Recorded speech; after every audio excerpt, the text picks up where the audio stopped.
बिस्मिल्लाहिर्रहमानिर्रहीम। अस्सलामुअलैकुम। आज हम पढ़ने जा रहे हैं डाइल्यूशन ऑफ सॉल्यूशन। इससे पहले भी थोड़ी सी बात हो चुकी है इसके ऊपर, डाइल्यूशन ऑफ सॉल्यूशन के ऊपर, कि डाइल्यूशन ऑफ सॉल्यूशन ये हमारे पास है क्या। हमने ये कहा था जी कि डाइल्यूशन ऑफ सॉल्यूशन करने के लिए हम इंक्रीज़ कर देंगे जी, इंक्रीज़ द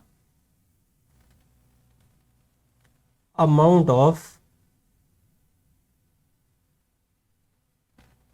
सॉल्वेंट, यानी हम अपने सॉल्यूशन में सॉल्वेंट की मिकदार को अगर बढ़ा देते हैं तो हम कहते हैं जी कि हमने सॉल्यूशन जो है वो डाइल्यूट कर लिया। अब क्योंकि केमिस्ट्री से हमें पाला पड़ता है जी मोलर सॉल्यूशन के साथ, कि हमारे पास अगर 1 मोलर सॉल्यूशन है, 2 मोलर सॉल्यूशन है, अब इसको डाइल्यूट करके अगर हमने लेके जाना है जी 0.5 मोलर सॉल्यूशन के ऊपर 0.2 मोलर सॉल्यूशन, 0.5 मोलर या 0.005 मोलर सॉल्यूशन के ऊपर, तो इसके लिए सॉल्वेंट जो है वो हम कितना ऐड करेंगे, यानी इसके लिए हमें सॉल्वेंट जो है वो कितना रिक्वायर्ड होगा। सो आज हम इसके ऊपर इस हवाले से जो है वो डाइल्यूशन ऑफ सॉल्यूशन के ऊपर बात करेंगे। फर्ज करते हैं जी कि हमारे पास पोटाशियम परमैंगनेट यानी KMnO4, इसका हम बनाते हैं जी 0.1 मोलर सॉल्यूशन। इसका 0.1 मोलर सॉल्यूशन बनाने के लिए हमें जो इसका मास रिक्वायर्ड होगा जी वो हमारे पास है 15.8 ग्राम, यानी 15.8 ग्राम को हम डिसॉल्व कर लेंगे जी 1 डेसीमीटर क्यूब सॉल्यूशन के अंदर, तो ये हमारे पास जो है वो इसका 0.1 मोलर सॉल्यूशन जो है वो तैयार हो जाएगा। अब फर्ज करें हमसे ये कहा जाता है कि आप 0.01 मोलर सॉल्यूशन जो है वो तैयार करें जिसका वॉल्यूम जो है वो 100 सेंटीमीटर क्यूब जो है वो होना चाहिए। अब यहां पर हमारे पास दो चीजें हैं जी, यहाँ ये वाला हमारे पास है कंसंट्रेटेड और ये हमने डाइल्यूट करना है। सो ये इसकी जो है, इसके लिए हम ये कर लेते हैं जी कि जो हमारे पास कंसंट्रेटेड जो है वो हमारे पास मौजूद है,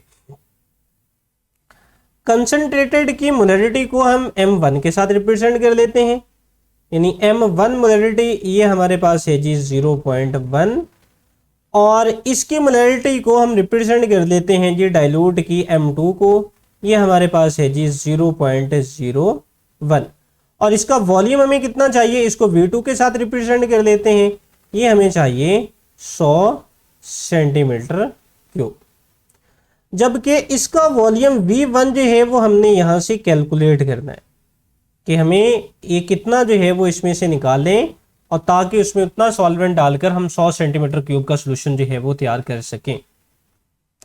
यानी अब हमारे पास जो है वो फार्मूला बन गया। अब हम कंपेयर कर रहे हैं जी कंसंट्रेटेड सॉल्यूशन को, कंसंट्रेटेड सॉल्यूशन को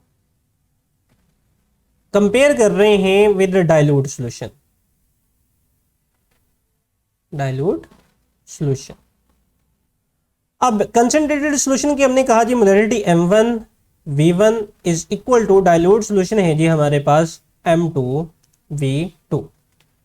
M1 मोलैरिटी हमारे पास है 0.1 मल्टीप्लाई बाय V1 की वैल्यू हमने यहां से निकालनी है, इज इक्वल टू M2 की मोलैरिटी हमारे पास है इसको सही करके लिख लेते हैं जी 0.01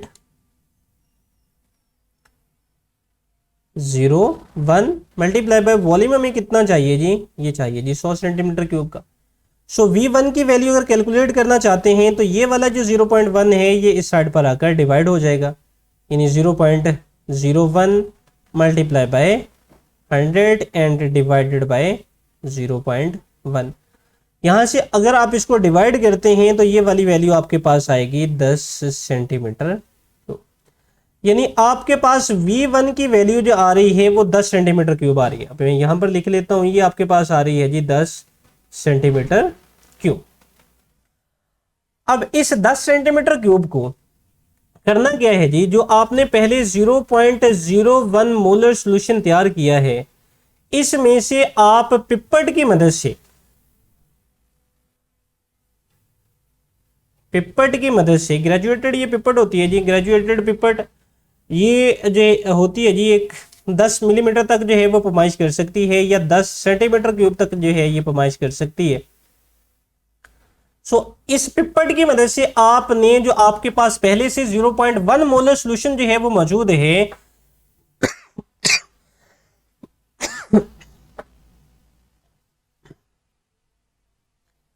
0.1 मोलर सॉल्यूशन में से आपने 10 सेंटीमीटर क्यूब सॉल्यूशन लेना है और अब इसको ऐसी फ्लास्क में मुंतकिल कर देना है जिसका वॉल्यूम हमारे पास हो 100 सेंटीमीटर क्यूब, यानी 100 सेंटीमीटर क्यूब की जो है वो हमारे पास जो फ्लास्क है उसमें आप मुंतकिल कर देंगे। फर्ज करें ये जो है वो हमारे पास यहां तक आ जाता है। अब आप इसमें क्या करोगे जी, अब आप इसमें ऐड करोगे सॉल्वेंट को, सॉल्वेंट जो है वो इसमें ऐड किया जाएगा। जब आप इसमें सॉल्वेंट ऐड करेंगे, अब इसमें इतना सॉल्वेंट ऐड करेंगे कि इसका टोटल वॉल्यूम जो सॉल्यूशन का है वो 100 सेंटीमीटर क्यूब का बन जाए। अब ये वाला जो आपके पास सॉल्यूशन होगा इसकी मोलैरिटी होगी जी 0.01। सो इस तरीके के साथ हमने कंसंट्रेटेड सॉल्यूशन से डाइल्यूट सॉल्यूशन जो है वो तैयार कर लिया। अब आप यहां पर यह भी कह सकते हैं कि जो कंसंट्रेटेड सॉल्यूशन है ये हमारे पास पहले से मौजूद है, यानी ये हमारे स्टॉक के अंदर मौजूद है। सो आप स्टॉक वर्सेस रिक्वायर्ड करके भी इसको जो है वो कंपेयर कर सकते हैं, यानी एक हमारे पास ये स्टॉक में पड़ी है और दूसरा जो है वो हमें रिक्वायर्ड है, यानी जो चीज हम जो है वो बनाना चाहते हैं। सो स्टॉक वर्सेस रिक्वायर्ड करके भी आप इसका कंपैरिजन जो है वो कर सकते हैं। इसी से रिलेटेड नेक्स्ट एग्जांपल देख लेते हैं।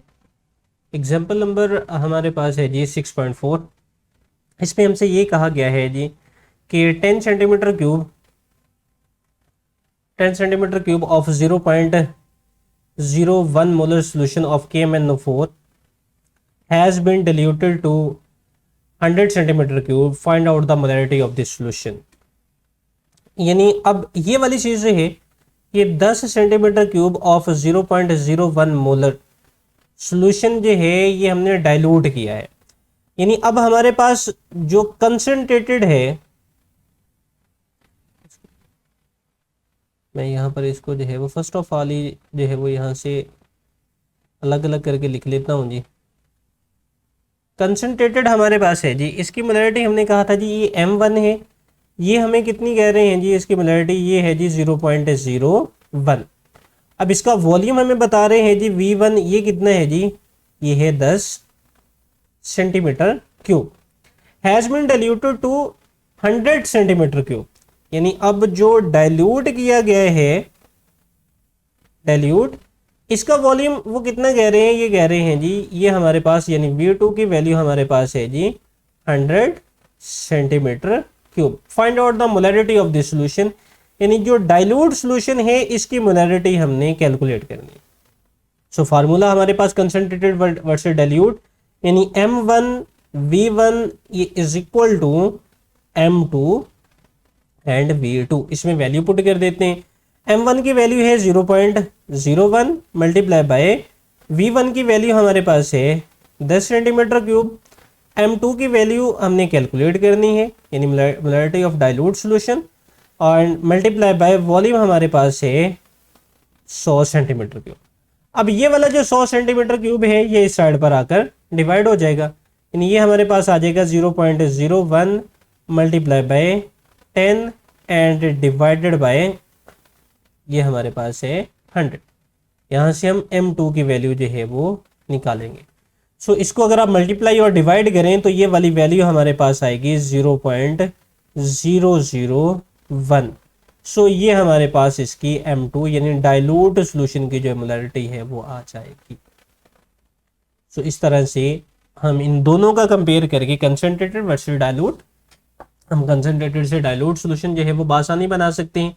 और इनमें से इस एग्जांपल में हमने ये भी देखा कि अगर हमें एक चीज़ अननोन हो तो वो भी हम कैलकुलेट कर सकते हैं। सो आज के लेक्चर में हमने डाइल्यूशन ऑफ सॉल्यूशन के बारे में बात की, कि अगर हमारे पास कंसनट्रेटेड सोल्यूशन है यानी ज़्यादा मोलैरिटी वाला सोल्यूशन है तो उससे कम मोलैरिटी वाला सोल्यूशन जो है वो हम किस तरह से बना सकते हैं। आज का लेक्चर यहाँ पर हमारा ख़त्म होता है जी। अल्लाह।